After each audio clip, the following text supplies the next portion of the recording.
Hello, and welcome to the NSK Podcast, episode number 274. My name is Yoshi, and as always, my good friend, Charlie Draco Cowden is here with me. What's up, man? Not a whole lot. As usual. Yes, actually less than usual. Oh, shit. That's not good. Which is pretty sad. Oh, God. Well, this is the show where we talk about Japanese idols, the performance kind. So we're going to be talking about songs that they released, music videos, and whatnot. But before we get into that portion of the show, let's talk about what has been going on in our lives. You said nothing was happening, really. No, So why don't you indulge me on your nothings? the only thing that happened was I got my new mouse today. Or not today, You had it early in the week. Wednesday. Yeah. Wednesday. Got the new Sensei, or not new, but I got the Sensei Raw from Steel Series. Yeah. And there's no laser light in it that you can see, No. which is weird. It's new technology, man. Yeah, it's a camera maybe or something. I don't know. It's taking pictures of you. Or your mouse pad. Yeah, yeah, those are really interesting pictures. Yeah. It's all dark. and it's really sensitive. It's like I told you to turn the sensitivity down, man. I did. But when I first plugged it in, it was probably more sensitive than my Logitech on high, Uh-huh. which was like I moved it, it jumped halfway across this, clear across the screen, and I've got a large monitor. Yeah. So yeah, that's it. I mean, that's all I got. It was You haven't done anything? You haven't worked? You haven't fixed No. houses and killed an animal or kill a No. pumpkin or play a video game, watch idle Wow. shit? I mean, I played Minecraft. God damn it, you need to play something other than Minecraft. I started watching some XCOM 2 gameplay. Yeah, man, fucking play that. Uh, You don't want to play it? and no, actually I do, but I don't want to spend $60 on it. Yeah. It's sort of broken right now, so it's not the best time to get it. If you can And wait for patch fixes and whatnot, so. It's like what, $60 for the game, and then Well, another $20 for the DLC or some shit like that. there are other means to get it for cheaper, if you know what I'm saying. Or I could spend $104 and get the digital deluxe version with the No. Steam controller. No, I mean go to a code site that sells Steam keys. Oh yeah. Those sites will get you shit for 20 to 30% off. It's pretty great. Yeah. And supposedly it's legal because I bought from them a couple times and I've been okay. Yeah, I can't. I know there is one. I can't think of the name of it now. I bought Street Fighter V off of cdkeys.com, and XCOM 2 for the PC is listed at $36. That's not bad. That's pretty good. I bought Street Fighter for $33, so, and it works. I mean, Yeah. the game kind of doesn't work, but I got the game, so. Yeah. No, Mac, I did not retire the trackball. I still use the trackball on my Linux computer. So why didn't you just get another trackball? Because I can't find the same model, and I really like this model. It's got the trackball under the thumb rather than under the fingers. Man, dude, you can't live in the past. You gotta move on. Look in the future, the bright side. Well, I would, except that my wrist really bothers me if I use a mouse for too long. Well, there's no trackball that has that same look to it.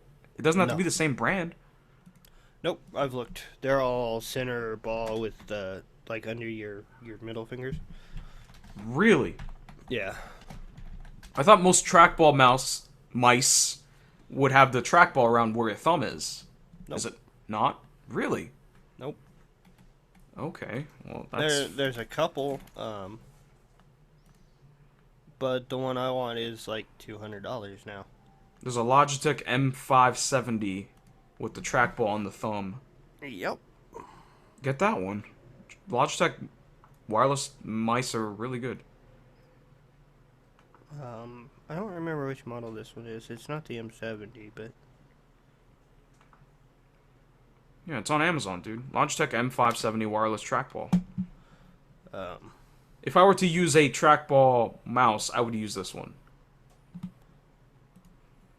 I've had great experiences with Logitech mice. Yeah. I had the MX Revolution. I had that for years. Loved the hell out of that mouse.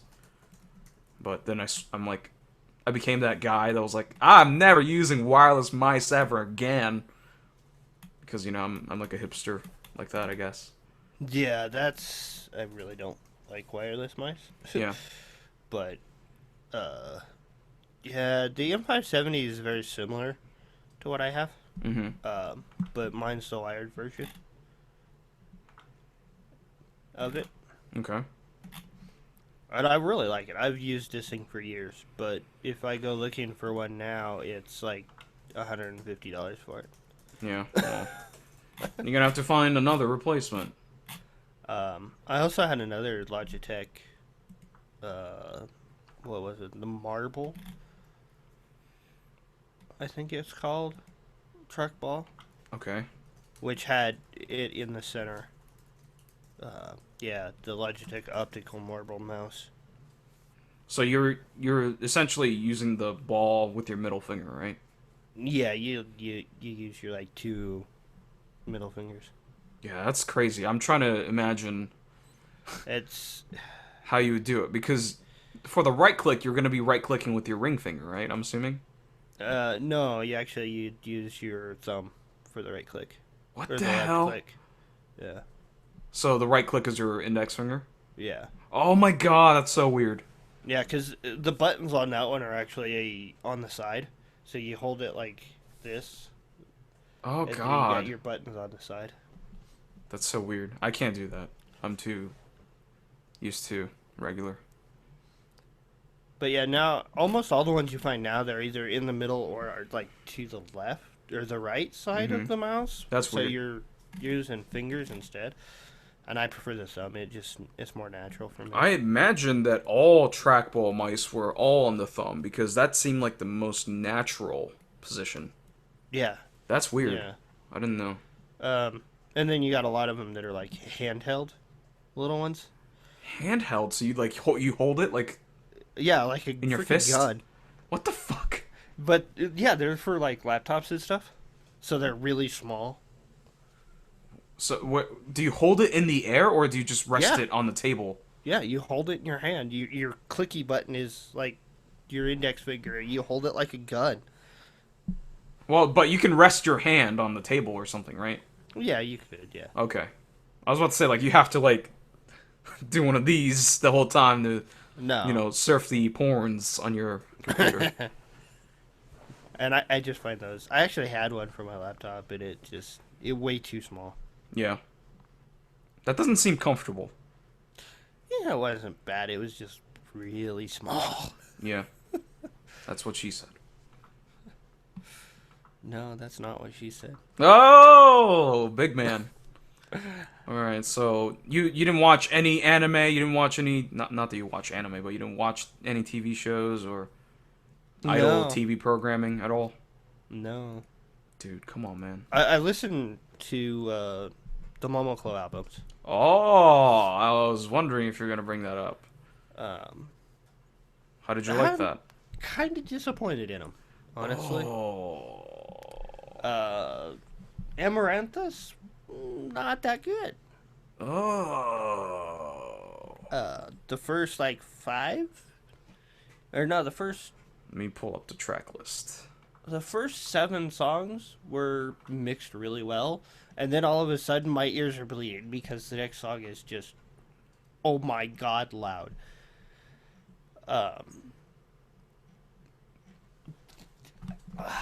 Haki no Yoake? Is that how you say that? Yeah, Hyaku no Yoake. Yeah. Is better, but still not great. I probably like Hyaki no Yoake better, but I don't think Amaranthus is that much worse, if it is. I didn't care for the prologue, which was Well, that's intro shit, man. whatever. The first like 3-4 songs were pretty good. Then you got I felt that it really picked up at Seishun Fu for Amaranthus. I really like that song though. You're fucking crazy. I really like that song. Then Saboten to Ribbon Yeah. and Demonstration were really good. But then Futsu Kua Hana. Oh my god, it's like the mixing on it. They just pushed everything to the max. And it just blew out my ears. I don't understand where one song could have more volume than another. I don't either. I didn't notice it when I was listening to it. I don't know what's going on your end, but I did. For Haken no Yoake, it was okay. It was actually, I think, better than Amaranthus by quite a bit. I think Amaranthus started better. I think the back end for Hyaki no Yoake is better. Yeah. There's... Like, We Are Born, Monokuro Desan, Gorilla Punch is an amazing song. Yeah. Ryutogen Nakayoshi Monogatari, where they're fighting over food that they ate. That's pretty fucking fantastic. I thought Amaranthus started really, really strong. Yeah. But, like, Hyaki no Yoake, like, Mahoro Vacation, which is, like, probably my favorite song off of either album. So, yeah. I think Hyaki no Yoake was a little stronger, but I wouldn't say Amaranthus is that much worse. I would say that, yeah, the first... Well, I don't really remember anything from the first few songs of Hawking. No, I mean... Looking at the track list here, I mean... You didn't like Mahoro Vacation? I don't remember it. Oh my god. It might be the best song this year, man. I definitely have to listen to it again. They have a music video for it. Do they? Yes. Or is that the one they took down? I don't know if they took it down, but they have a music video for it. I saw, like, the clip for it, but not a... It's like 2 minutes long. It's like most of the song. I haven't seen the full version of it. Yeah. I haven't seen the full version for any of them. That's why we haven't talked about it on the show, because it's not on YouTube. So fuck that. What are they doing? Oh, right. That video. I remember that one. No, it's the one where they're like... Yeah, I remember this one. It's not a bad song. It's pretty good. It's an amazing song. The PV looks like it's freaking hilarious. Yeah, for sure. Yeah, they're not bad, but they're definitely not of the Battle and Romance and Fifth Dimension quality. I mean, I think it's unfair to compare anything to Battle and Romance in terms of idol albums. That's probably true. That's just unfair. Like, just straight up unfair. If anyone can, like, make a sound argument about another album being better than Battle and Romance, I'd like to hear it. Yeah. I just don't think it's possible. Like, yes, it's all subjective, but I don't think anyone can sway my opinion on how good Battle and Romance is. Fifth Dimension's up there. Fifth Dimension's great, but it was more of a concept album rather than just a bunch of songs, I guess. Yeah. So it had a very specific sound to it. Yeah. I don't know. I like Fifth Dimension too, but... I really liked that, though, about Fifth Dimension, where it was unique. The songs were different. They weren't just standard-ish idol songs. Yeah. And I felt that that's pretty much what both of these albums were. There wasn't anything that really stood out to me as, I really want to listen to this song. I don't know. I think you need to go back and listen to it again. Yeah, I will. But yeah, Amaranth started off good, but yeah, after the like 7th or 8th song, it was just kind of whatever. Happy Rebirthday did nothing for me. Well, it's like one of those concert-ending ballad songs, so... The Yeah, thing I is, mean, most of the music is, like, if you see it or hear it in a concert footage, you'd be like, yeah, this song! yeah, Yeah! But when you hear it, just hear it, it's not as good. yeah. The Jewel Kiss album's that way for me. I can't listen to that album Yeah. because it doesn't have the screaming fans in the background. I don't think that's a good thing, but sure, whatever floats your boat, man. I got so used to hearing it that way though that now trying to listen to the album, they don't sound right. Yeah, but did they sing live? Sometimes, yeah. Okay, well, I prefer to hear, like, decently sounding vocals rather than live, horrible vocals all the time, so... No, I didn't think they had horrible vocals live. Yeah, but let's be clear here. Yeah. People singing live sounds way worse than studio, especially idols. Let's be real here. It's not about Hello Project sings live, they're amazing. AKB lip syncs the whole time, so you can't tell. It's about if someone sings live, it's gonna be significantly worse than what it sounds on the studio album or track. Yeah. That's just how it is. That's just how it is for most people. Not everyone is like fucking Adele, Yeah. Adele's, there's not many people like her, period. Right. But there are people who can sing, they can record a live album and make it sound almost as good as a studio album. Yeah. And brings that live element to it. I think there should be an idol group that experiments with it and says, hey, we're going to release a live album. I haven't heard of that, like, too much. I don't think. Baby Metal did it. That's true. They're about the only one. You know why? Because they fucking Nakamoto Suzuka, okay? Because she's really good. Yeah. But even she has issues. Yeah, no one's perfect, but when you release a live album, you're pretty confident in your vocalist's abilities. Yeah. So, all right. So you're not so hot on the new Momoko albums. I'm pretty not super hot. I don't think it's amazing, but I think it's pretty good. So. Yeah, they're not bad. Yeah, I could deal with that. You look at the number of singles on here, it's just kind of sad. That's every album, though. Let's be real. That's just... No, I mean, that's just it, though. They've got, 38 or 28 tracks on here, and there's 1, 2... 5 singles? 3, 4, 5 singles. That's not that bad. Or 5 songs out of... 28? Or 26 if you want to take out the prologues. Yeah. That's not that bad. I would have expected 7 or 8 songs though. Well, did you want more singles to be included in it? Well, yes, because that means they would have released more than 2 last year. Well, that's not going to make the album better because they released 2 more mediocre songs last year. Let's be real. What have they done singles wise that has really impressed you recently? I really like Xeno Chikai. Seishun Fu. I really like that one. Saite Mina and Naite mo Indayo are alright. Naite Indama is probably the third one on that list. The Kiss collab just didn't do it for me.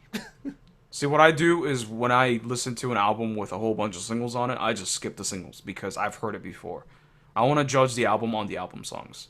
So the quality of the singles isn't going to cloud my judgment on how good the album is. I just think of it as bonus content at that point.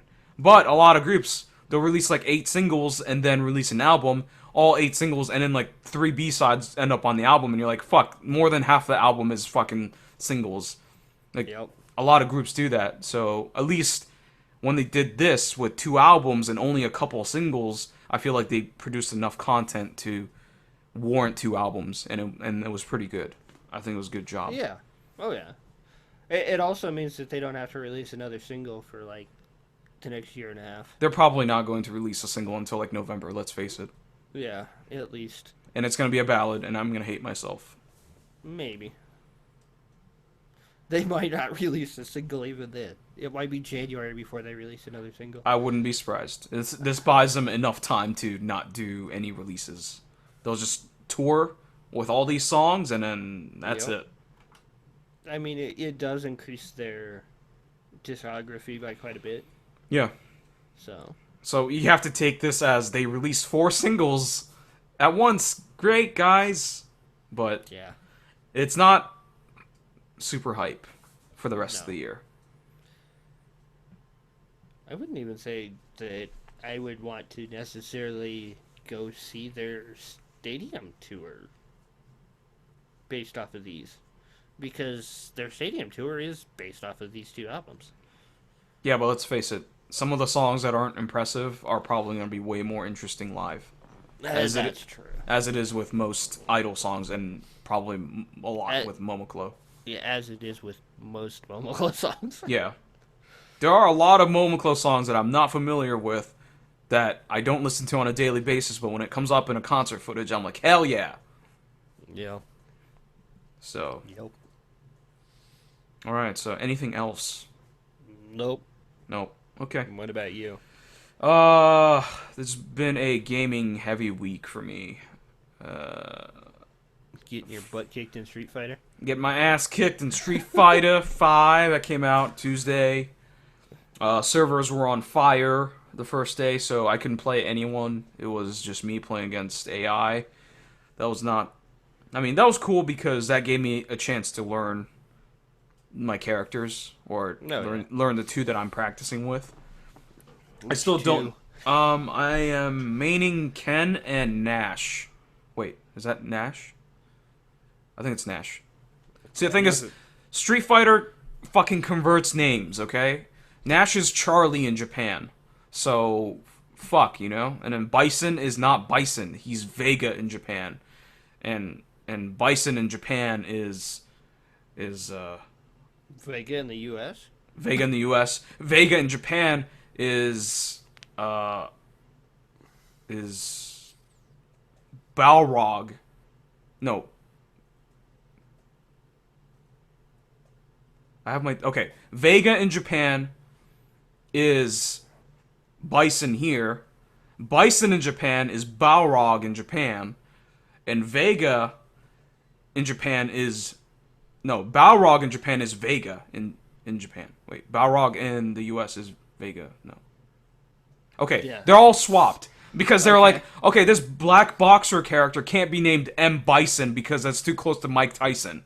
And they're like, we're gonna get sued. We're gonna get fucking sued, but it's okay to release that in the US, but not over here. So we're gonna rename the Balrog. What fucking boxer guy named Balrog? That's fucking stupid. Yeah. Fucking stupid. I remember Vega. He's the one with the claws. Yes. That's the Japanese version. Yeah. With the mask. Really? Yeah. Because I'm pretty sure in Street Fighter 3, he was Vega. Here. Okay, maybe Street Fighter 3, but the past 2 Street Fighters that I played, 4 and 5, that's how it is, man. Don't ask me why, but they're like, oh, M. Bison's too close to Mike Tyson, we're gonna get sued, so let's give that name to Vega. And it's fucking stupid. And Bison is the dude in the big red coat. Yeah. His name is Vega in Japan. Okay. Why? I don't know. Except for the whole Mike Tyson thing. That's about it. That's the only thing I can think of. Will be the reason why. Why couldn't they just rename Bison to, like, Johnson or something? Tyson. Just rename him Tyson. No, then that opens you up for a suit. At least in the original version, he's Bison, so it's not the same. But they were afraid of getting sued, I guess. So they could have just changed it to Johnson or Henderson or something that ends with a, son. and whatever. Yeah, that was stupid. So yeah, Street Fighter 5, maining Nash and Ken. Played Kyle, played Day. Nash, huh? I don't know Nash. Nash is Guile's friend. Okay. He has different movesets in Street Fighter 5. He plays it like a normal character. He's not a charge character like Guile. I have no idea what that means. So charge character, they're more defensive in style because for you to do projectiles and some moves, you have to hold back or block for like a second before you do anything. Of course, you can charge forward and attack, punch, kick, whatever you want. But to do the special moves, you have to, go back, hold it for like a second, and then you do your moves or your commands. So that's why they're charge character. So yeah, finally the servers are acting better, so that's good. That means we can finally get some matches in. But the lobbies only host 2 people, which is fucking ridiculous. So I have like 6 friends that have Street Fighter 5, and I can only play with one of them at a time, which makes no fucking sense. In Street Fighter 4, it was available. You can just make a lobby of like up to 5 people, and you just rotate people in and out. The winner gets to keep playing, that style, like playground style, But no, only holds 2 people in the lobby. Fucking great idea, Capcom. And servers are on fire. There's lacking of content. There's no shops. You can't buy your sexy Chun-Li outfits. You can't, what is that? Story mode. There's, like, no story mode. It's bare bones. It sucks balls. There's no arcade mode for you to just fight 10 random dudes, like you would do at an arcade. It's a disaster, but the core gameplay is so good that I'm going to keep playing it, I still want to get better at the game, so... Yeah. I'm gonna do that. I would much rather play, Oh, God. Wow. I just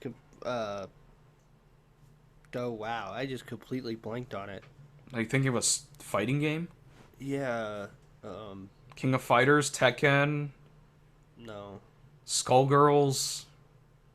No. Samurai Showdown? Oh, Jesus. Fatal Fury? No. Marvel vs. Capcom? No, Blaze Blue? I never played any of the, Guilty Gear? No. Soul Calibur? I'm literally naming every relevant fighting game franchise. Injustice, Mortal Kombat. Oh my God. The one with Cinder. The fuck is that? Ah.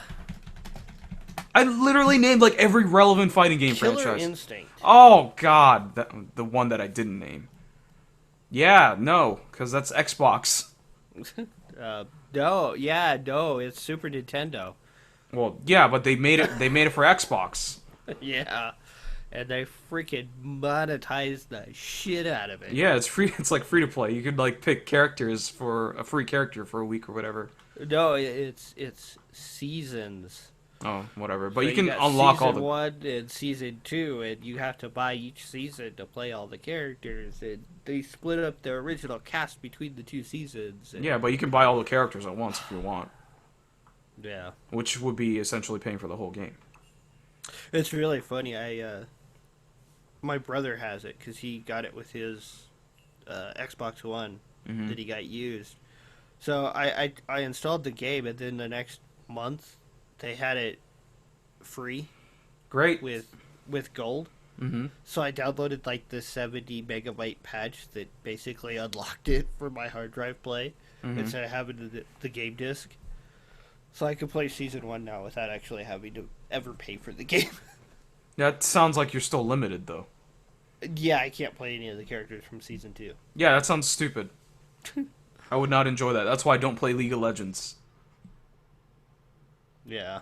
Locking characters behind a wall is one of my biggest gaming pet peeves. Like, I would live with like, oh, this gun is, behind a paywall, or coin doublers, I'm okay with that. But when you lock characters and stuff that offer different gameplay and whatever, I can't get down with that. Yeah, but I love freaking Killer Instinct. Yeah, I mean that's why they brought it back. People were clamoring for it. Well, I played it on the Super Nintendo. Yeah, that's what people were excited about. People were like, "Oh, you should bring back Killer Instinct," and then they brought it back because people were asking for it. Well, I guess it was Killer Instinct 2 that I played. Yeah, maybe, I don't know. I didn't even know there was 2. I thought it was just a remake or whatever you want to call it. No, the first one. So yeah, I'm gonna play a lot of Street Fighter. I played 2 more new games. One is a beta game that's open for this weekend. It's called The Division. Tom Clancy's Division. It's it's your typical Tom Clancy shooter. There's nothing too crazy going on. It's first person. Wait, is it first person? Yeah. Yes. Okay. I don't even know. I only played an hour of it. First person or over the shoulder third person. Yeah, I don't even remember. But it's a shooter. It's gritty. It's set in the background of New York City. There was some sort of virus that wiped out the city, and there's like a zone that people live in still that haven't evacuated, but they're probably gonna die because they have that virus. But then you go in trying to help people out. That's like your special unit. The Division is your special unit. Yeah. And you go and help people out. But the hook that I was interested in was the multiplayer, which seemed like a Diablo for shooters. So it's a loot-driven system. You want the rarest gun. You want the colors. It's like purple, blue, whatever. And that's how the rarity is, divided. It's a loot-driven game, and it's a lot of instance. So you go to a building, and they're like, "Hey, you need 4 people to do this mission," and you either can matchmake with random people online, or you can do it with friends. Now, I matchmade with random people online last night, and the shooting, the gunplay, that's all good. It's a cover shooter. All the mechanics are smooth. You can hop over the cover, and everything in terms of gameplay was fantastic. The issue that I came into was it wasn't very fun because I was playing with strangers. Yeah. So if I was playing with friends, I would totally love it. It's like Left 4 Dead. It's not so much objectives, it's just kill the waves of enemies from the one mission I played. So it feels like Left 4 Dead. And the reason why we played Left 4 Dead, you and me, we both played it for the NSK PC Club. Remember the good old days? We played it because we were friends, and we're playing it online, we're playing it together. The Division is a online play with friends kind of game. Now, that's sort of the games I'm into these days. I'm more into multiplayer games. I mean, I guess like Street Fighter and then Division. I play Dota. But of course, I play my RPGs, but that's only a small part of my life at this point. Yeah. But yeah, it's a good game. It looks great. It plays great. Shooting's great. Weapons are cool. It sounds great. But I'm probably gonna need some friends on there before I start playing consistently. And the game's $60. I have no interest in the single player, so I can't justify paying $60 for the game. And I can't justify getting a day one because I don't know how many of my friends are gonna get it. If 10 of my friends get it, hooray, then I'll be down. But if it's just me and one other dude, it's not gonna be that fun. Unless we play all the time consistently. But if it's just one other friend, like, how often can you play, really? Like, your schedule's not going to line up and stuff like that, so. Yeah, it's a good game. Just a shame. I'm a little... I guess I had higher expectations. I thought it would be a little more fun playing it solo, but it wasn't, so. Yeah. I've been looking at... oh, God, I can't think of the name of it. I never remember what it is. It's a space-based, kind of...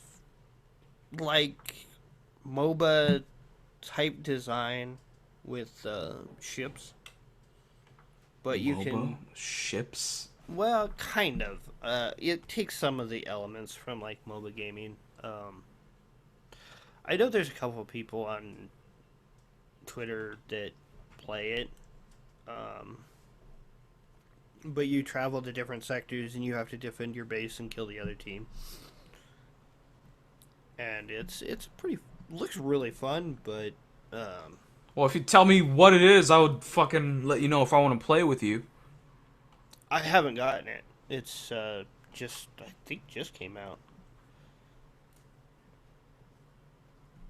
And I can't remember the name of it. Great. Now we can all not play it. Thank you. I could never remember the name of the freaking game because it's not one that I've seen a lot of. But I know somebody, or I watched one of the guys that did one of the voices for it. Rayo says Elite Dangerous or Star Citizen. One of them is an MMO, the other one is not. And EVE Online? No. No, one of those games is an MMO, the other one isn't. Star Citizen or... Well, they're both like MMOs. You play with a bunch of people online. Yeah, it's definitely not Elite Dangerous. Star Citizen's an alpha still. Paid alpha. It was a Kickstarter. It raised like a whole bunch of fucking money and they haven't released it. It's been in the works for like 3 or 4 years or something. And people are starting to get scared. Yeah. No, it's not. No, it's neither one of those games. Because Elite Dangerous is also an online... well, it's similar to Star Citizen.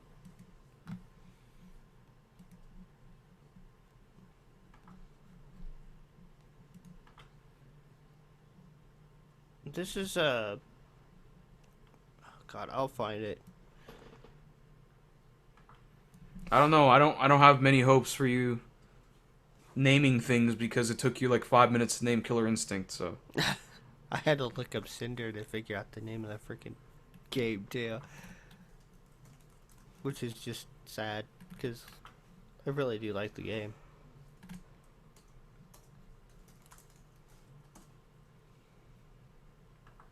All right, so you let me know when you think of it.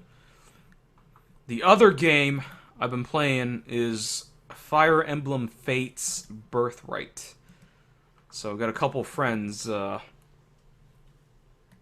play this game, and it is another one of those Fire Emblem games, but it's easier.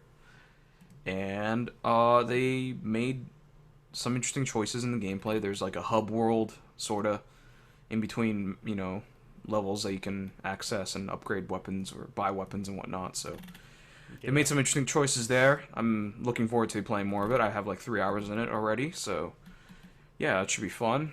So there's like 2 more things I have to play with Fire Emblem because there's a second game to that called Conquest, which is a tougher one, and then there's the DLC called Revelations. So yeah, a lot of gaming for me. I'm gonna game tomorrow as well, so that's been what's going on in my life. Not much else. I never really could get into like multiplayer games. I guess I don't deal with the random jackass strangers that are in multiplayer games.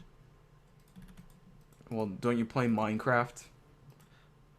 Yes, but I don't play it on a public server. What the fuck? I play it on a private server. So I know who I'm playing with. I'm not playing with random stranger jackasses.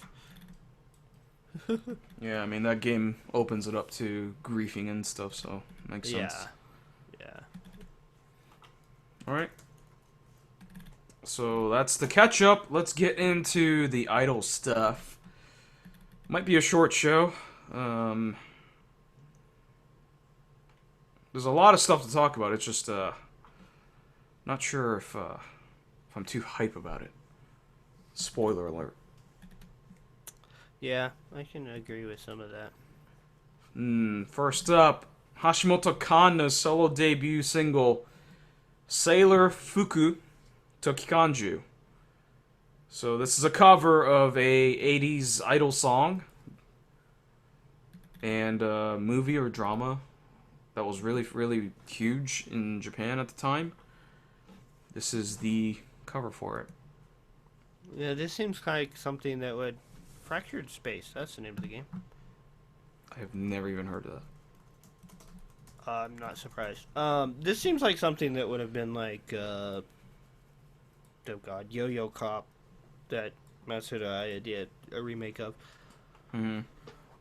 It seems like it would have came out around the same time. Okay. I'm not familiar with that Matsuda Aya stuff. Very much. Oh, I'm sure you know the movie. Yeah, I'm not so sure about that. Because she's not the only one that did it. And it was... I'm thinking of the translated name, so... So this is a very melancholy song. It's not a very upbeat... It's not one of those cutesy 80s idol songs. It's definitely got more of the edge to it. I mean, it's not super edgy, but it is sad in tone. I mean, it's a tragic story, you know. The girl's father is, or grandfather, he's part of the Yakuza, or the leader of a Yakuza. He dies, and she has to take over. So, yeah, it sounds hilarious, but the movie is not a comedy, I assure you. I'm sure I've seen some drama like that, but it was a comedy, so... Right. Skabandeka. Well, that's just a... That it reminds me of, like, something that would have come out about the same time as the original. Well, yeah. Came out in 81. Oh, shit. I thought it was a little later than that, but that's crazy.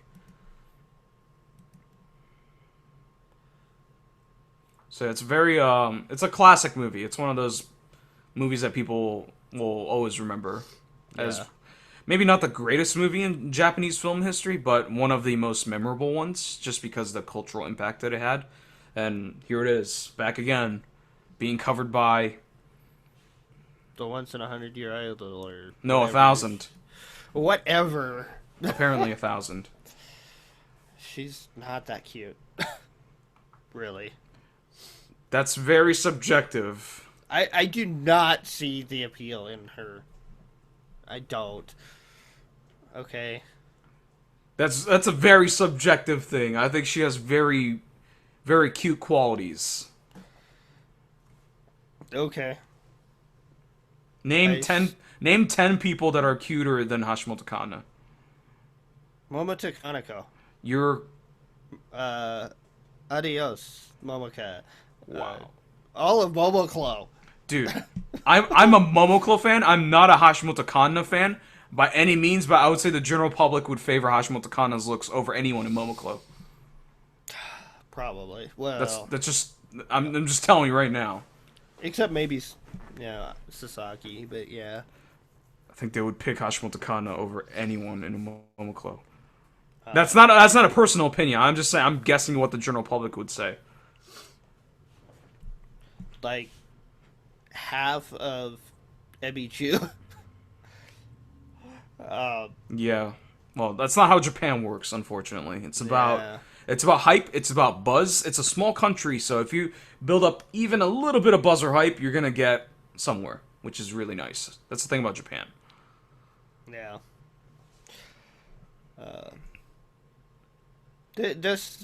I'm guessing she also stars in the movie. Are they even actually making the movie? I'm guessing that's why they're redoing this song. I thought it was just she was just covering it. I didn't realize she was actually...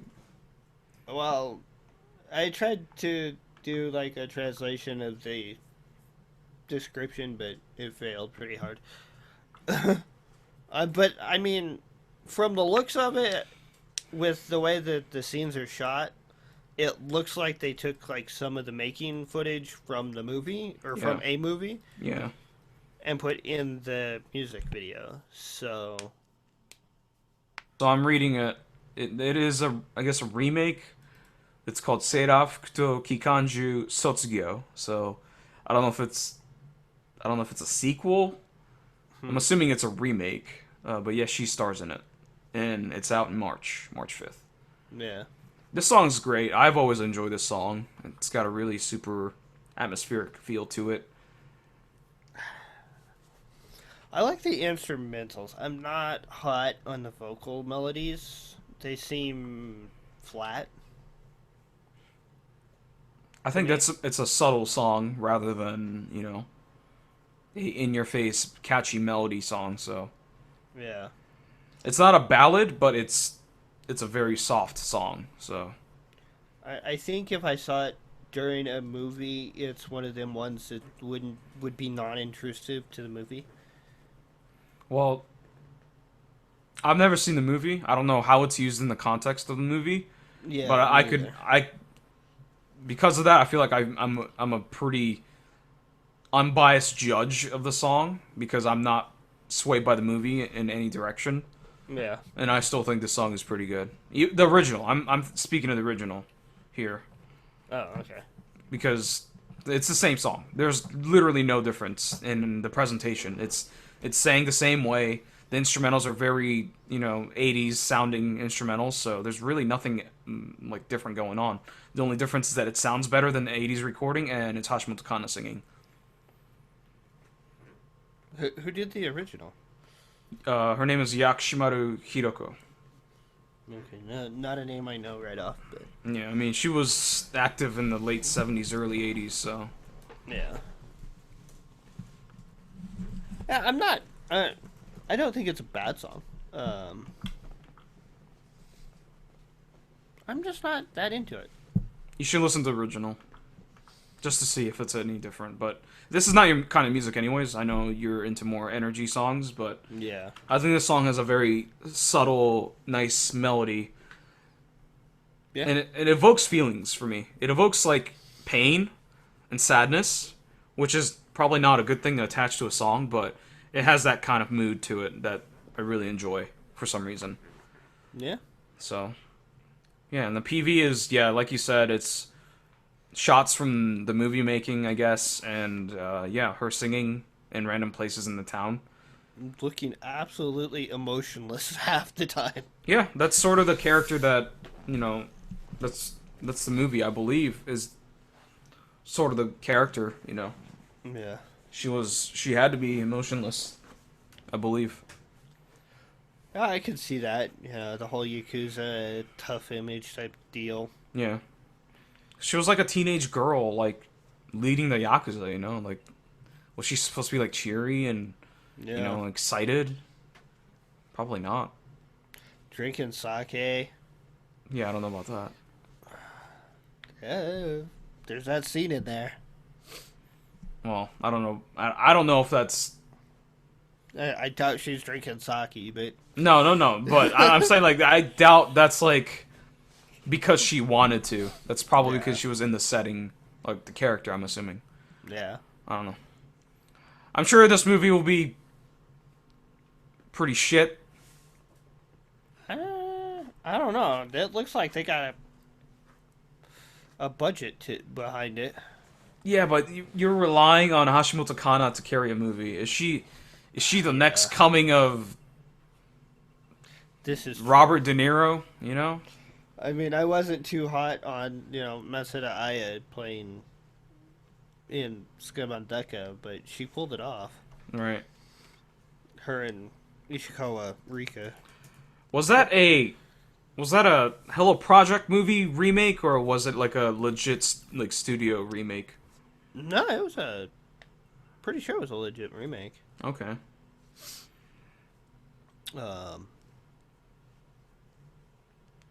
It was done by Magnolia Pictures in the United States, anyway.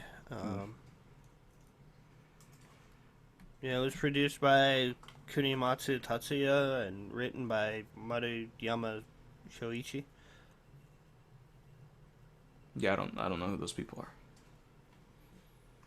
Distributed under Toei. Okay. So. Well, Toei did it, I guess. Yeah. All right. Anything else? No. Which proprietary or random rating system are we using today? I don't know, man. Why don't you pick I'd whatever give you this- feel like? I think I'd give this like a C plus. It doesn't do it for me. but it's not bad. Is that a whole package deal? Yeah. The Okay. PV's whatever. Yeah. I mean, if you like looking at Hashimoto Kanna, go watch it. I do.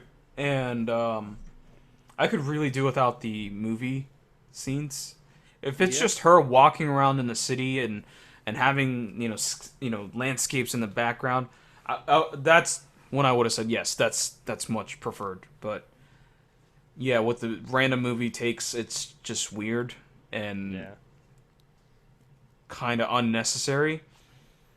So I'll give it a D. It's a wasted opportunity. But the song, I enjoy the original, and I enjoy this as well. And Hashimoto Kanna doesn't have the best singing voice, but somehow pulled this off in a decent manner. So I'll give it a B minus. So yeah, I think it's a pretty good song. I mean, it speaks to the original. So rather than the composition and the arrangement, because it's the same pretty much.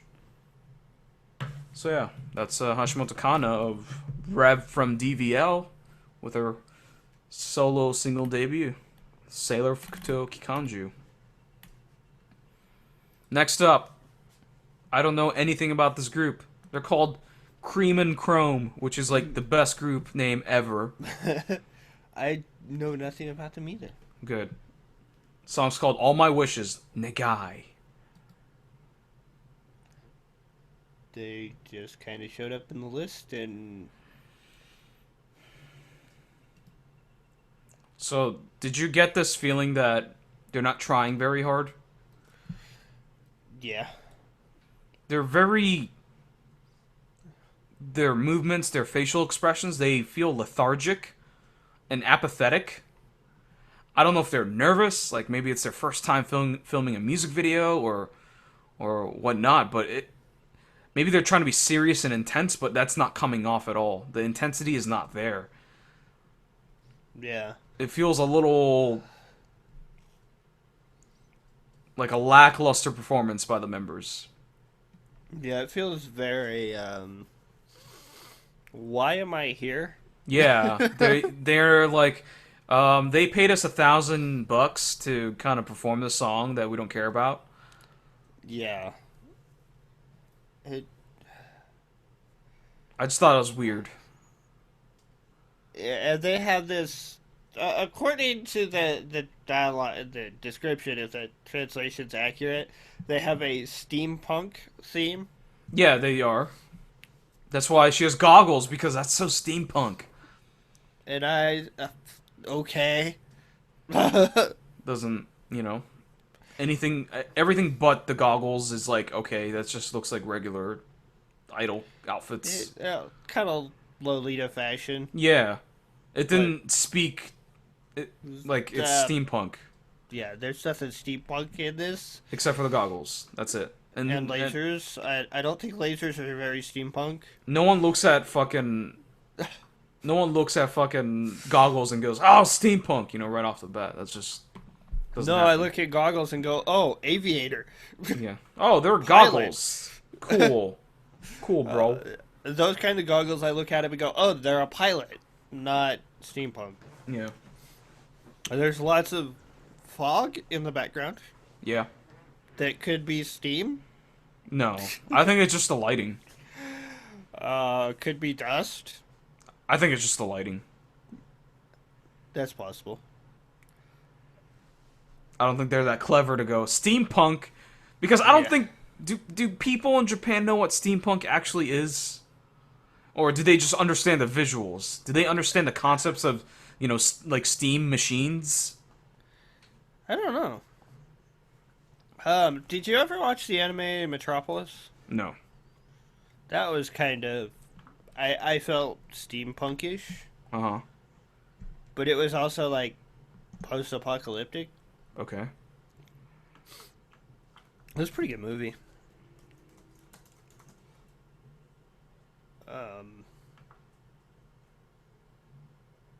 Yeah, I don't know if they understand it. I mean, visually, I guess they could look steampunk, but nothing outside of that. Yeah. It's like what is it? Steam Girls for Alice Project. Yeah. They definitely look way more, or they understand the steampunk concepts way more. Yeah. Definitely. The couple of the girls are pretty cute, I guess. Sure. I feel the vocals are good in the song. They do kind of feel flat, the bit lackluster, but it's their performance that's just kills it. Yeah. That I don't feel any energy coming out of them. It's super sad. And go ahead. It just feels like maybe the director was like, pretend you're serious. It doesn't come off serious. It looks more like I'm a scared, nervous animal about to be killed by a even bigger animal. Yeah. Or bored. Or bored, yeah. Either way. Either they're bored as fuck, or they're about to be murdered, and they have just accepted their fate. Yeah. It's super disappointing. The lasers in the PV are it's ridiculous. Why? Yeah, it's stupid. It's so stupid. That's CG lasers. It's not even like a laser effect. It's CG'd in there. Yeah. It's pretty stupid. I guess the other steampunk thing is they're recording at like a refinery or a power station or something. Yeah, but is it running on Steam? No. No, it's not. I highly doubt it. The PV is shot well for the most part. Yeah. Members look okay. They look nice. There's definitely some lighting effect usage in there, but it's intended as an effect rather than, oh my god, we're going to shoot this PV and you can't see the girls because we're stupid. Hello, Project. Shots fired. I don't feel like there's a Japan filter really on this. No, I think it's fine. Colors are okay. The only way it comes off as Japan filter is because they have the lights pointing from the back to the front. It's draining the members a little bit, but it's not. I don't think it's Japan filter. It's not true Japan filter, at least. But yeah, that's the PV. That's super disappointing. What about the song here? I like the instrumentals. Yeah, I could get down with it. The song, I actually like the song. I sort of like this song, yeah. I think if the vocals had a little more Yeah. oomph behind them, Yep. it would be better. That's easily the biggest disappointing factor for the song. And this song kind of reminds me of like 90s J-pop, so I totally am okay with it, and you know I love that time in Japanese music, so yeah, this is great. But yeah, the vocals are leaving things to be desired. Yeah, very much so. But I think it's a decently catchy song. Yeah, I'd listen to it. If it came up, I would not. I wouldn't skip over it necessarily. Yeah, it just I don't think I'll ever watch this PV again. Yeah. All right, you wanna give it a rate? I'd give the PV like a D, and the song B minus. Yeah, I'm about there with you. I'll give the PV a D minus. It's mostly because it's boring as fuck because they're in the warehouse, and the members look so uninterested and so disconnected from this. I don't know what it is. I feel like they just hired random girls off the street and they said, "Hey, pretend you're in this group for like 10 minutes," and they have no idea what's going on. It's super disappointing. Yeah. But I'll give the song a C minus. I think it's okay. It could be better with better vocals. I think it's a catchy song, but it suffers from lacking of good vocals. So that's Cream and Chrome, All My Wishes, Nagai. Next up, also Cream and Chrome, Light of the Universe. Yeah, steampunk, right. Maybe. I don't know. Maybe This is more steampunk, I guess. I guess it's Victorian, sorta. Yeah, a little bit. The girls look more interested in this one. A little bit. I'm not sure who's playing the guitar. Some random girl from the street. Maybe. Their choreographer needs to be fired. I think that's far from the big issue of this group. That's part of it, though, because, I mean, their dances are just not interesting. Yeah. I mean, you could say the same for the previous song as well.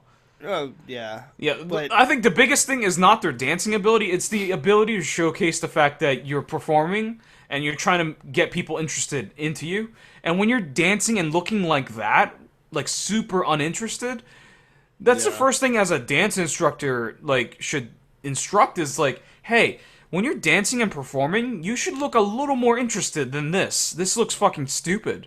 The girl playing guitar looks interested. She looks way more interested than the members, yeah. And they just hired a random girl off the street for that. I don't know if... I don't think she's a member, from what I can tell, but...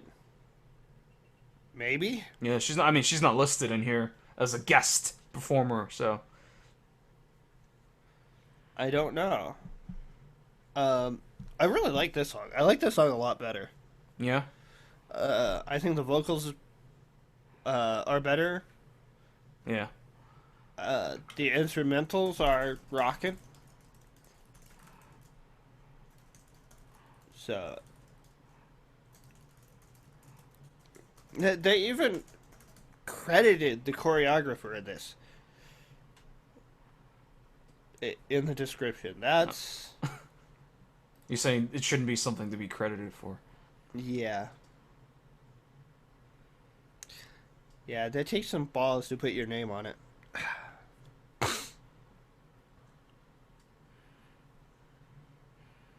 Yeah, I want to like the group because the music is super cool. I like the sound, but I'm just watching the PV and losing complete interest because they just look like they don't give a fuck. Like they don't want to be there. Yeah. See, that one girl in the back looks like she wants to like break out of her shell and just let loose. Yeah. And she can't. The one on the right, yeah, in the black, white and black. Mm-hmm. And the others just look like, yeah, whatever, we're here.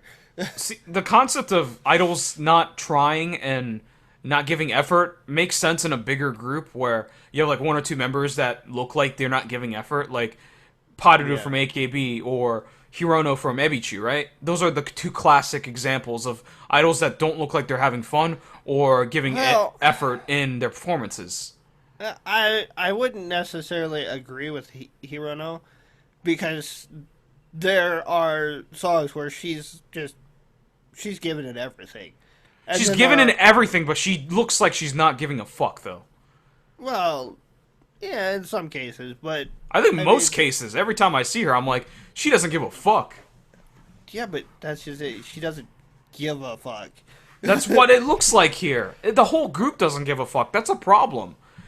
This one just looks like we got hired to do this, and we don't care if it continues or not. That's what I've been saying. Like, they just look like they got hired off the street, and they were told to just pretend you're in this group for a minute. Hirono, I mean, she's like... She has interest in staying around. Oh, for sure. No, I don't doubt that. Yeah, it's not just, oh yeah, I'm here because my mom entered me in this and I can't quit. It's the way she presents herself. That's her personality, right? Yeah. From every interview I've seen of her, that's just how she is. That's how she talks. She talks really, really slow, very lazy. Yeah. She doesn't say much. And it reflects on the performance. And that's why I like her. That's why I find her charming in this group of 9 people or 10 people, however many there were when she was around, of ball of energy. And there's this one girl that sticks out because her movements are very slow. It's very, unchoreographed. It feels lazy. And it was charming because of it. But this whole group looks like that. That's a problem. Yeah. That's a problem, man. Yeah, you gotta have somebody to hype the crowd up. Yeah. And this one's better than the other one, but it's still not great. No, they still look disinterested. I don't know if they're trying to look serious and passionate, but it doesn't look like it. It looks more like, yeah, I'm here because I'm here, I guess. Because it's work.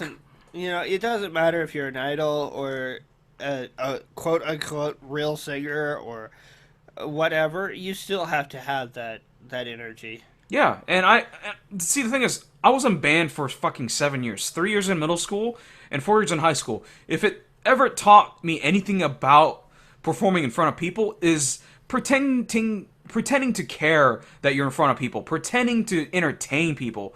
You don't have to actually want to entertain people. You have to pretend to do it. It's acting. It's a form of acting. You want to look like you want to be there. You want to look like you want to entertain people, you know? Either that or be so into what you're doing that you entertain them anyway. Exactly. And it's not happening here, unfortunately. Yeah. I don't know who their producer is or who their choreographer is, but they need to do something. They need to switch it up, change it up, make them look like they actually fucking care. Their choreographer is Dai. That's their name? D-I-A, or D-A-I, yeah. Wonderful. Dai. Well, Die, you need to fucking do something. Dai. Make them look like they're interested. Make them look like they're having fun dancing, you know? Music and lyrics is from Rue, Bloodstained Child. Wonderful. I guess is the group they're from. Look, the music's not the issue. It's the members acting like they don't give a fuck. That's the problem. All 3 members not giving a fuck. That's a problem. If it was one member, I'd be like, okay, it's that one member. That's sort of charming. But the other 2 give it all. But it's not. It's the whole group. It just doesn't look like they give a fuck. I don't know what it is. It's weird. And they actually took the time to learn the choreography, and I bet it was more intense in their dance studio. Probably. Maybe they're nervous. I don't know. But maybe. I can't. I'm not living in their head, so I can't say what's going on. But yeah, it's maybe someone who's a fan of them could explain to us what the deal is. Maybe this is their first time shooting a music video. Maybe they're not dancers by trade, and they're not that good, and they're thinking about their choreography, so they're not able to, focus on entertaining and looking like they care. They're too focused on trying to remember the choreography. I don't know what it is, but they just look like they don't give a fuck. That's the problem. Yeah. That's the super disappointing part for me. I really want to like them because I like them visually. I don't give a fuck about steampunk, but I think their outfits look okay. I like the members. Yeah. The members look cute. The music's super intriguing. It's just their presentation and performance is super lacking. Yep. Usually PVs should be able to hide that, but it's not. No. No, it's not. So that's Cream and Chrome, Light of the Universe. What do you want to give it here? The PV, I mean, it's nothing but a dance shot, basically. Yeah. I'd give it... It's a C. It's a okay shot PV. The members are dancing all right, if not necessarily energetically. The song, I would give a B+. Wow. I really like the song. Wow. Yeah, I think I liked the previous song a little more for some reason. I think that song left a bigger impression on me. But I'll give this one a C+ as well. I think it's about the same, but I think the previous song was a little better. The PV, I think this one is a little better. I'll give it a C, just a solid C. Yeah. I wish maybe the set was a little bigger, but yeah, I mean budgeting, right? Yeah. It is what it is. Yep. I mean, it is their first single, so. Yeah. I personally think the instrumentals are better on this one, but... Yeah, it's more interesting. I just thought the melodies were more interesting in the previous song. But yeah, I really like the music. I want to get into it, but the members aren't doing it for me in terms of performance. I think they're cute members. I can definitely get behind them, but the performance is super lackluster for me. Yeah. All right, that's Cream and Chrome. Next up, Himekyun Fruit Can, Dead Gimmick. Yeah, the gimmick's dead. What was their gimmick? Rock idols. Well, It's still rock. Yeah, but it's a dead gimmick now. It's not a gimmick. It's Right. just... Everyone does it now. Yeah. Makes sense. I'm not super into the PB. Well, it's just a live shot. There's nothing Yeah. interesting going on, so there's not much to say about the PV. Well, then again, we did just, like, rag on Chrome for 10 minutes for their lack of performance, so... Yeah. But Yeah. these girls are, like, into it. When Yeah, they're you can performing. tell. There's this look. They have that look. Their eyes. It's usually in the eyes. Well, it's not just the eyes; it's the movement too. The way they move their arms. That's how I judge people. I look at their eyes and see their intent. Are they trying to care? Are they trying at all? Are they giving effort? It usually comes off in the eyes. Yeah. They look serious here. It looks passionate. It looks intense. But yeah, that's what they need to learn. There's a certain movement to the way they dance too that shows. You know, you can tell it's not just a choreographed dance or movement. There's an oomph behind the movement. Yeah, and I mean, they've been around for years, so it's not a surprise.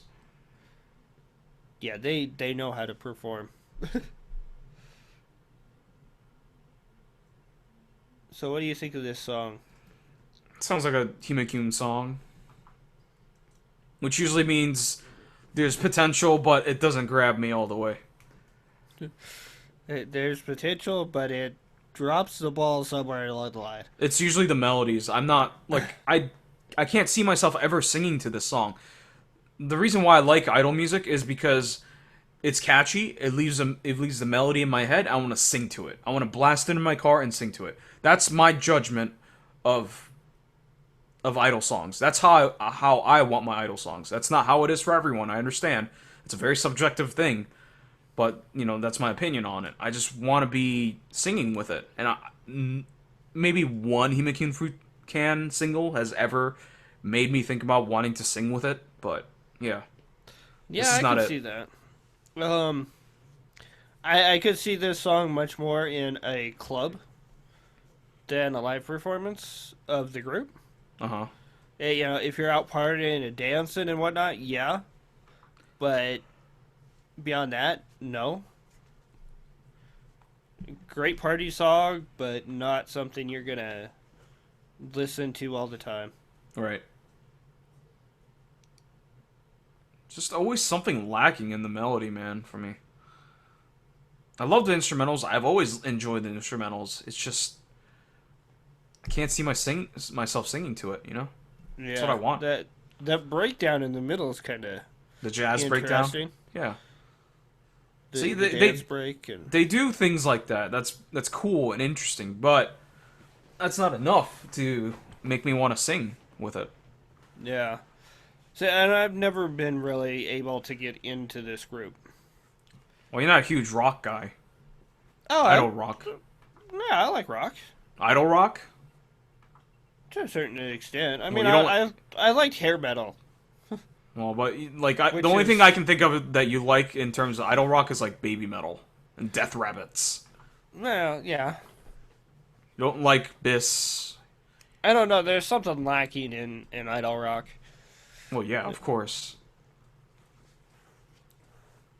Then I really liked hair metal back in the day, which really has a lot of similarities with idol rock. You know who's at idol rock or hair metal? Well, Party Rockets, Hatsukoi Rocket. That's fucking hair metal right there.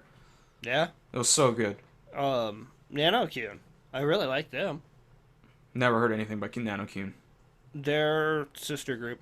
I know, but I've never heard anything by them. They're an odd one. They release stuff and you never hear about it until like 6 months later. I'll have to check it out. They're on the Himekyun channel. Right. I don't think they're on Tokuma. All right. I don't have much to say about the song. I don't either. It's idle EDM. There's some electronic elements to it. That's about it. Yeah, a little bit. And then there's a jazz breakdown. I would say it's more idle rock than EDM. But Oh no, for sure. But like, there's the electronica port. Yeah. To it. So. You want to rate it? I don't know. The PV, B minus. The dancing's good. Yeah, the stage presence, performance, whatever, is good, and that's pretty much all there is to it. The song, I enjoy it, but I wouldn't listen to it again. So like, C plus. Yeah, you're higher than me on this. I'm gonna give this PV and song both a D plus. PV's boring. It's boring as fuck, man. Yeah. And the song's not good for me. I like I said, if I was to go out and like party, I could see playing this song. Yeah, I would never put it on my playlist though. If I wanted to jump around and dance and headbang and whatnot, I'd play this. Yeah, song. with friends and shit, and you're having fun and being goofy. Yeah, for sure. Yeah. But I'm not gonna sit here and listen to this song. Yeah. Next up, High Touch Girls, Shake It. And boy, do they ever shake it. And I don't mean their booty. What is this group, man? I don't know. You've never heard of them? No. This music is super interesting. If I have heard of them, it's just been in passing. Right. Oh my god, find a stabilizer for the camera. Yeah. Oh, this was so hard to watch with the shaking camera. Well, shake it, you know? And not to mention, get rid of the text off the screen. Yeah. Put it in the corner or something. You do not need it plastered over the center of the screen for the entire 4.5 minutes. That's why I had to like kind of turn away from the PV a bunch of times when I was watching it. It's just like, oh, it's super interesting. They're shooting this PV in an amusement park. They're having fun, whatever. But the PV's shaking the whole time, and the Shake It, title and group name is plastered in top of everything, and it's really annoying.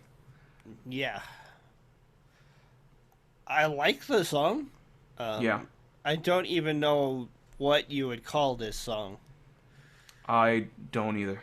Shibuya-kei-ish, I guess. Okay. Shibuya-kei French pop-ish thing. I don't know. Okay, I don't know what that is, but okay. Yeah. It's got some rap-ish parts in it. Yep. It's got some jazzy parts in it. It reminds me of Rhineberries. Sure. It reminds me of like early Rhineberries stuff. Hey Brother. They did a song like this where they're riding the stupid like electronic bear thing. Yeah. Do you remember that?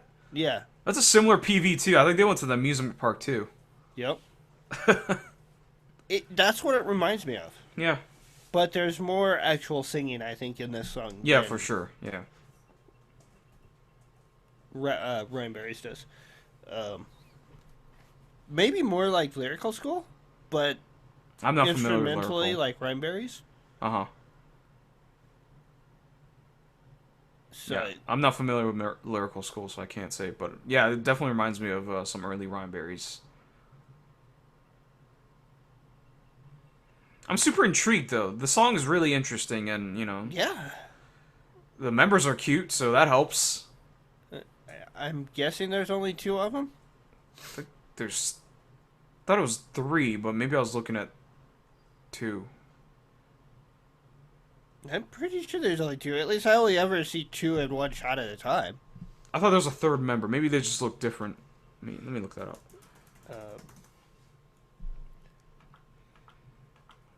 I'm probably going crazy. But yeah, the whole PV takes place in like an amusement park and then like parts outside, maybe like a fucking Like the sidewalk in front of it. yeah, it's like a park. Okay, according to their website, I hope I'm on the correct website. There's 1, 2, 3, 4, 5, 6, 7 members. I don't know if that's accurate. I don't know if this is the correct website. That's High Touch Girls Project. I am on the correct website. I went to girls because I'm assuming that's what it means. Maybe only 2 of them are featured in this. I don't know. So yeah. Maybe. Yeah, I'm guessing like Megumi and Aki or Yeah. Sumika. I think it's Aki. I think it's Megumi and no, yeah, Megumi and Sumika, I think, are the 2. No, I don't think it's Megumi. I think it's Mana. Mana? Okay, whatever. So, it looks like 2 members, but apparently there's 7 members in the group. Yeah, I think the most intriguing part about this release is the song. It's different. It's hard to explain. It's hard to describe. They're on SoundCloud apparently. Yeah, they have some music there. So if you want to check it out, I think you should check it out. People should check this out, just based on the song. The PV's just, it can be nauseating to look at. It's just camera's shaking the whole time, so it's pretty rough. Yeah. If you get motion sickness easily, you should probably not watch this. I mean, come on, this is 2016 now. We can find a camera with a stabilizer in it so it doesn't shake that bad. I mean, that was the concept, right? The song's called "Shake It," so yeah, let's shake it. I don't know. Maybe I don't know if they went that far, but I don't either. But it was really annoying. Yeah, and then the text is in the song the whole time. 3.5 minutes. It changes color. That's horrible. Yeah, but it still sucks. It changes from like orange to white and back. It's horrible. Oh, there's yellow. It doesn't need to be there after the first 10 seconds. It's ridiculous. People know what the title is, okay? Because it's in the description. It's in the title of the YouTube link. It's fucking in the video for a long time, so it's like, no. It's ridiculous. But I'm super intrigued by the song, so I'm definitely going to check it out. Check out the music here. It's different.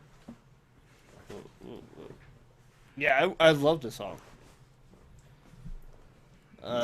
You ready to crap your hands? No. Like every Japanese person that says clap your hands, you ready to crap your hands in the air? Yeah, sure. Crap your hands in the air.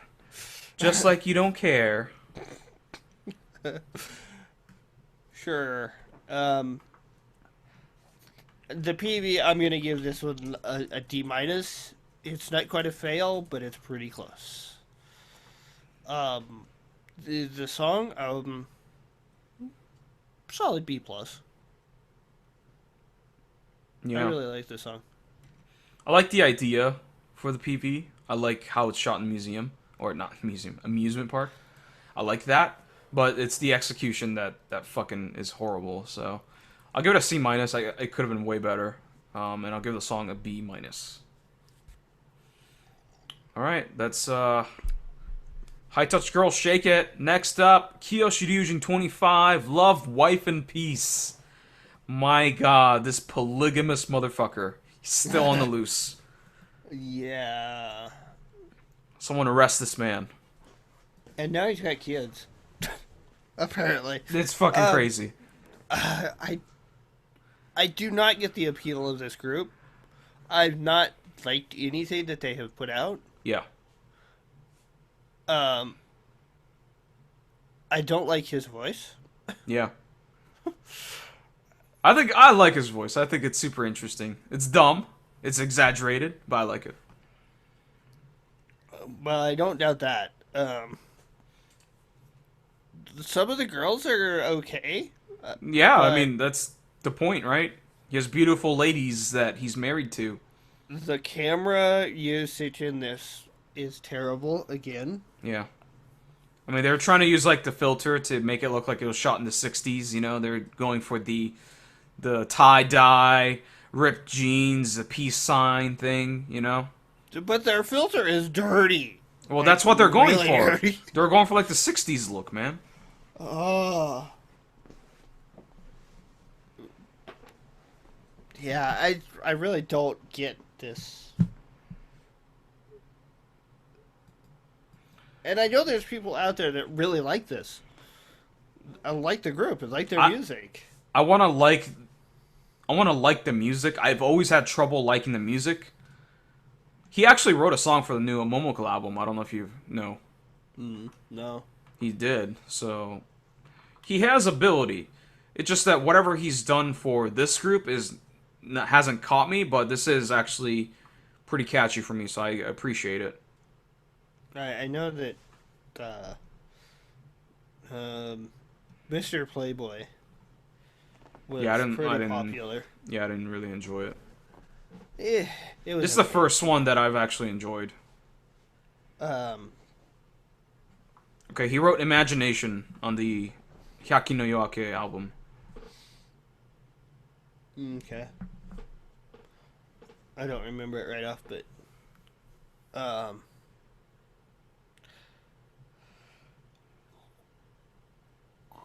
Oh, he also wrote Demonstration on Amaranthus. So he wrote 2 songs for the new Momoko album.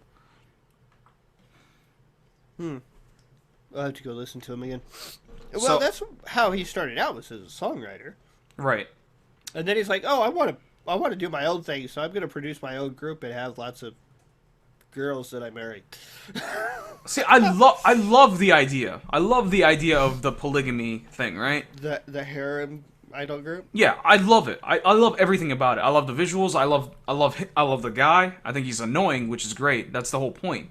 I think he wants to be hated, and Maybe. people felt envious of him, right? Because he's all over the girls. He's like hugging them and shit. Yeah. It's crazy. So I get it. I enjoy the gimmick. What I didn't enjoy was the music, and this is the first time I've actually liked the song. I don't know. Maybe I've just gotten used to it now, but I actually like the song. I don't know. That just does nothing for me. Yeah. I mean, I'm not surprised. Um, I guess I wish that this group was less about him and more about the members. yeah. But that's, I guess that's what they're going for, right? He's pretty much the center of the attention. yeah. To me, that's why he did it, so he could be the center of attention. So. right. And he's doing it well. Like, that's the concept, and it's fine. But I sort of want to see more of the members instead of him. I want to see them sing more, less him. Yeah. But I get it. I know they lost a member, and I think they got an addition. I don't know if they added anybody yet or not. But now apparently they got like 12 kids, one for each, or 6 kids or whatever, one for. Yeah, but they're all foreign kids. Yeah, I noticed that. None of them are Japanese. Not a single one of them are Japanese or full-blooded Japanese. Which is hilarious. Yeah, I mean, maybe they're not supposed to be kids then. Maybe they're just people that they have. I don't know. This PV reminds me a lot of, like, this is a family outing. We're having fun with the kids. Right. But then his, God knows, I don't know how many Japanese waifus that he has, somehow gave birth to multiple foreign babies. Yeah. He should probably get some blood tests done, see if those are his kids. his. They're probably not. I mean, one of them's... That... No, I'm not going to say it. You can just watch it. They're all foreign kids, okay? Yeah. That's all it is. Of varying degrees of shade. Yeah.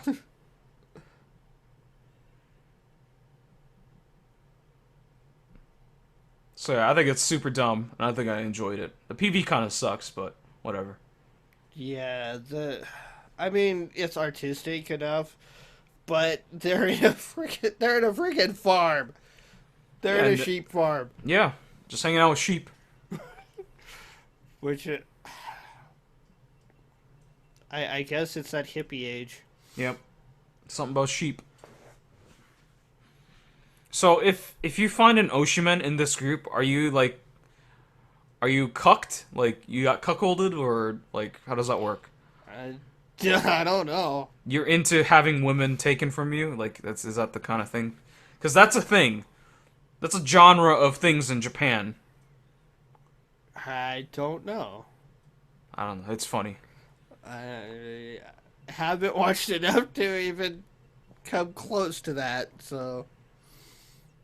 I could definitely Oshi some of them. She's the one that graduated because she couldn't stand him.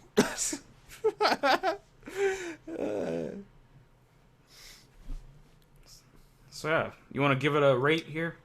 A C across the board because I don't care. Yeah. C's not bad. It's the average. No, I mean, there's nothing wrong with this song. It's just not my thing. Yeah. I'm gonna give the PV a C, and I'll give the song a B. I like the song. I would listen to it. Okay. All right. So that's Kiyoshi Ryuujin 25, Love, Wife, and Peace. Next up, it's the Elements of Dolls. Doll Elements.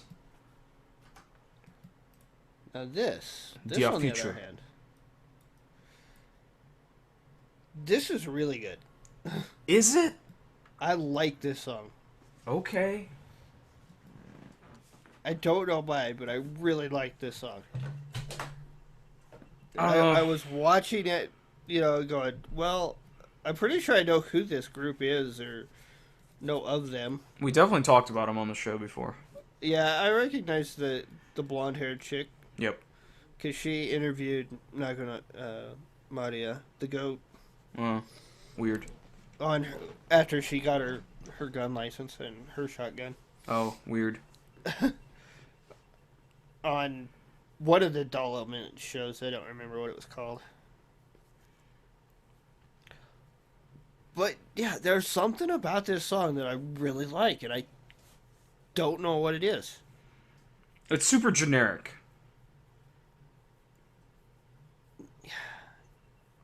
The instrumentals are pretty generic. Everything is pretty generic here, man.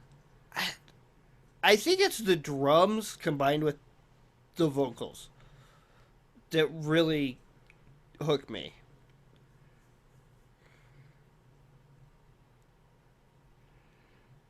And I really like the song. It's something being generic is not a bad thing.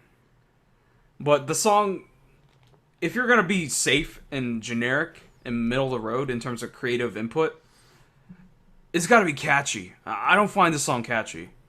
I think it has a small hook there that is almost there to being catchy, but it's just not grabbing me. It did. It caught me instantly. Yeah. As soon as I heard it, I'm like, okay, I want to listen to this. And I've never really cared for Doll Element songs. They've been okay. They've been generic. But they never really hooked me. Yeah. And this one did. Right from the start. Yeah, I don't know. I don't know what you see in it, honestly. I don't know either. But there's just a sound to it that I really like. Okay. I mean, it is what it is. I mean, it's all subjective. I just don't know what I mean, well, the chorus where they're talking or singing in beat with the drum and the way it matches up. I really like that, and there's. I'm not even sure I'd say this song's really generic either. Because there are definitely some elements in it that are not typical. Yeah, around 3 minutes. the piano and guitar riffs there are not really that generic for an Idol song. I don't know. I don't think I can agree with that. Okay. I mean, I don't know what else I can say to that, but Yeah. I don't have much to say about the song. It's not very impressive. So, what about the PV here? It's it's heavily Japan filtered. There's like a bloom effect around the corners of the PV. The members are in some sort of white house with colored blankets or sheets or whatever you want to call it in the background. Drapes, whatever. Yeah, and yeah, I don't know. They're wearing white girl playing with dolls. Yeah, it's a random girl, foreign. You know, always got to be a foreign girl, right? You know, which is weird. She was probably in the Kiyoshi Ryuujin PV. Maybe. It's probably the same girl. Maybe. Yeah, I don't know what the concept is here. Actually, you know what? I think she's been in like every Doll Elements PV. I haven't seen too many Doll Elements PVs. I've only seen like 2 of them. I've seen 4, 5. 4 or 5. Because I've covered them on the show. Yeah. Yeah. I really like the song. That's me. Yeah. Yeah, PV's not very interesting. No, the PV is them dancing around in black and red outfits, which are kind of cool looking, but you can't really see the members. Well, they switched because they were wearing navy blue outfits before, and they switched to it. Yeah, blue and red floral pattern stuff. That's about it. That's the most intriguing thing that happened. They switched outfits. Yeah, and you can't see the members because the lighting sucks, or the filtering sucks. Yeah, it's Japan filter. Wonderful Japan filter. There's like bloom and lighting stars and. We can't go one podcast without mentioning Japan filter, can we? No. It's ridiculous. No, because Japan can't make one PV without it. It's ridiculous. It's unfair. Yeah, it is. It's unfair for us. There's some injustice going on here. I would agree with that. So, how do you want to rate it? I'm gonna give it a C- for the song. I'll go to D+ for the PV. I'd give the PV probably D+, and the song I would give an A-. I really like the song.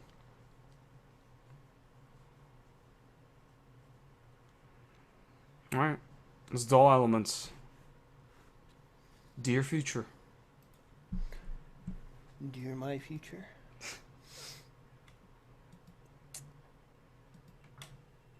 Next up, it's probably gonna be the last one. It's Lavender. Itsuwari. Which means fake. So, I have a question. Yeah. Do you remember the Hello Project group Vyudin? Yes. Okay. Is the other singer in this the sister to the girl from Vyudin? I don't know. Why do you say this? Okada Yui from Vyudin.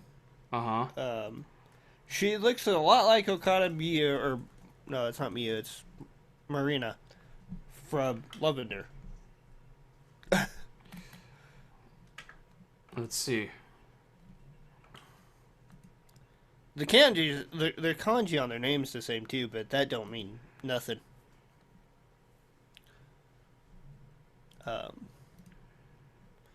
mean, according to her Japanese Wikipedia, I don't see any mention of that.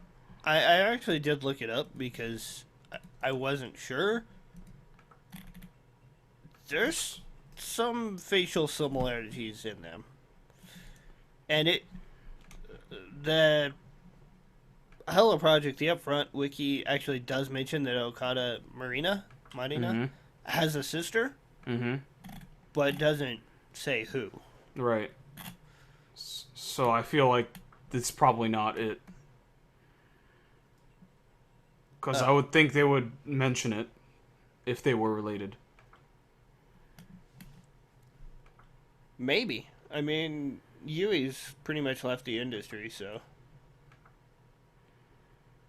No, but they would say it. Like, even if she left or if she stayed, like, I would be like, they would mention it, like, hey, this girl's sister was in Byuden.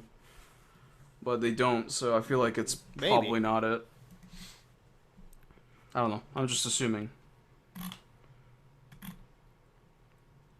I don't know. I looked at this PV and I watched her and I went, she looks really familiar. And this is, I guess it's the first time I've really got a good close-up of her that didn't, like, flip off instantly. Because I've watched other Lavender PVs and never thought that, but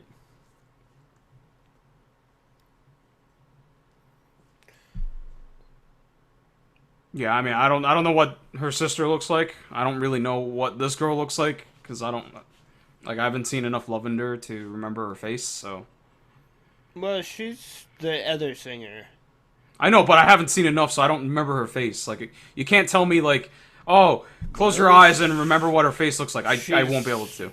She's in the PV. No, I'm telling you right. I'm saying outside of this. Like, if you tell me, hey, in a week from now, you tell me, hey, what does a girl from Lavender look like? I don't fucking know. She looks like a girl. Yeah. She probably has hair. Yeah. So yeah, why don't we start with the PV then, since we're talking about visuals here. They're shot in a nightclub looking place, bar. Yeah. Looks like it. Fairly focused on the members, not. I mean, there isn't like a crowd or anything, so. Yeah, there's no like story to the PV either. That's what I was trying to say. Yeah. There's no storyline. There's no drama. I prefer PVs that way. Yeah. I don't need stories. I don't need to know the names of characters. I don't need to see all of that. I just need the members in the PV performing the song. That's all I care about.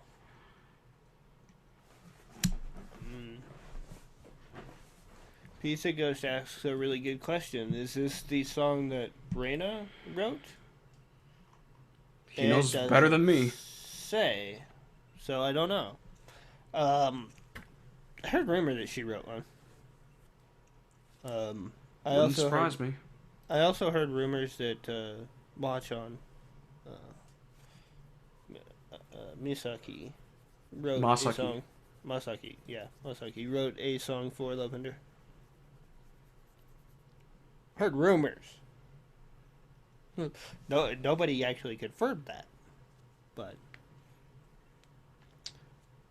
I really like the instrumentals for the song, so, you know, if Tanaka Reina wrote the goddamn song and the guitar parts and drum parts, you know, good for her. She did a fucking good job.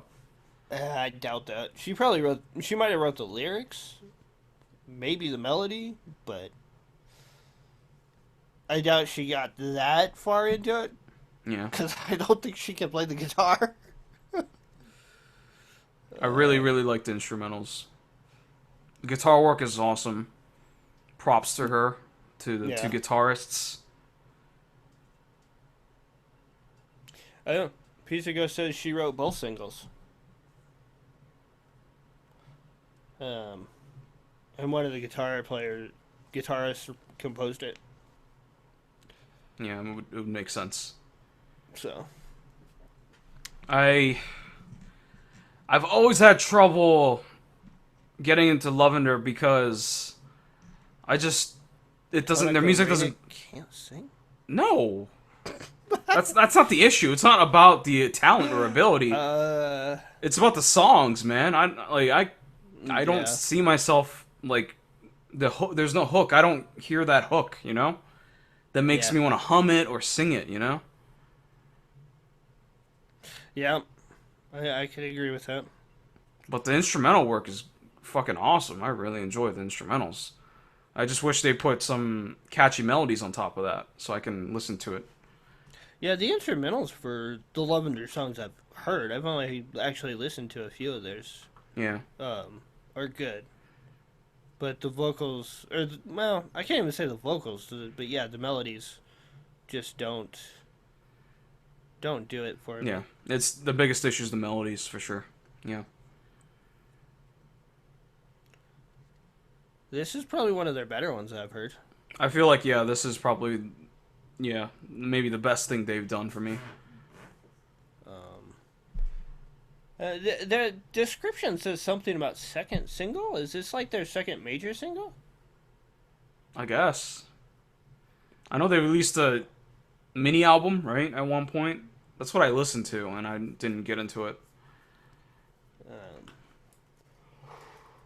I can't even remember what the last song I heard from them was. I watched 2 of their songs on the show, and I can't remember what they were. Left a great impression on you. Yeah. Was it Coward? Was Coward one of them? Look, kind of looks familiar. Yeah, Coward. That's the one where they actually had a drummer in the PV. But they're not part of the band. Yeah. Neither is the bassist. Yeah.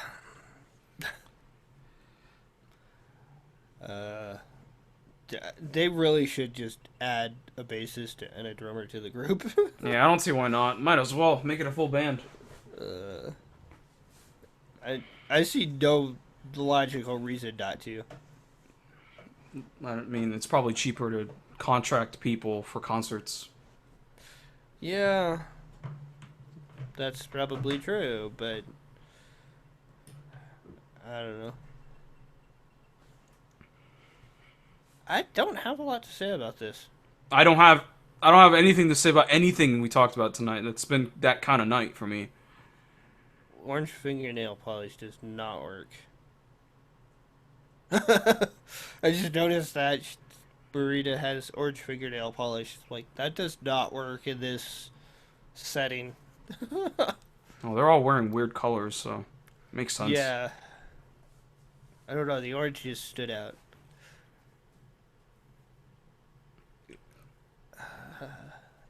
Yeah, the song's not bad.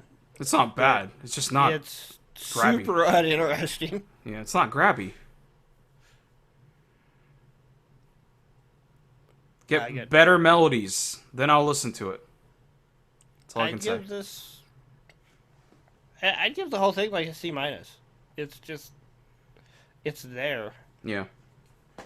I agree with you. I'll give it a C- too for both the PV and the song. It's just about equal in terms of value. It's not that interesting.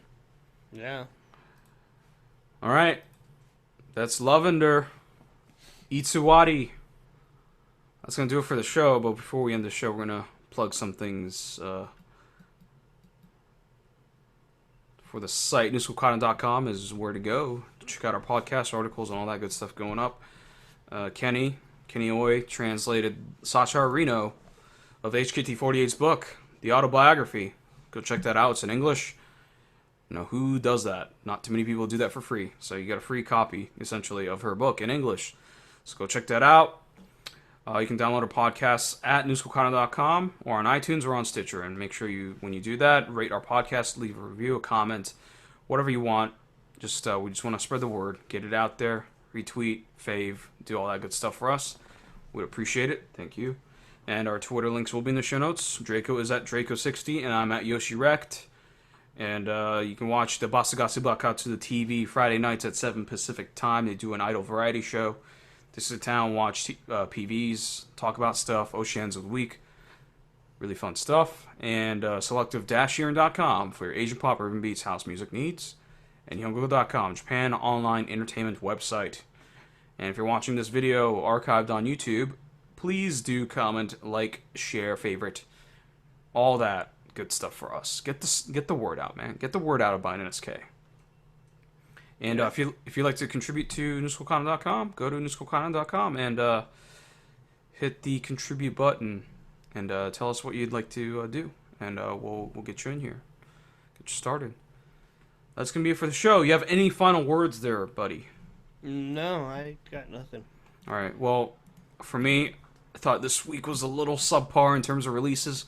Hopefully, we'll have better releases next week. A couple more things to be positive about. I feel like there was a lot of duds tonight, and I feel bad about it because I want to like it, but I just didn't feel anything that too strongly about anything that we talked about tonight. So hopefully, we'll have something a little more uplifting, interesting to talk about. So stay tuned, and we'll see you guys next week. Later.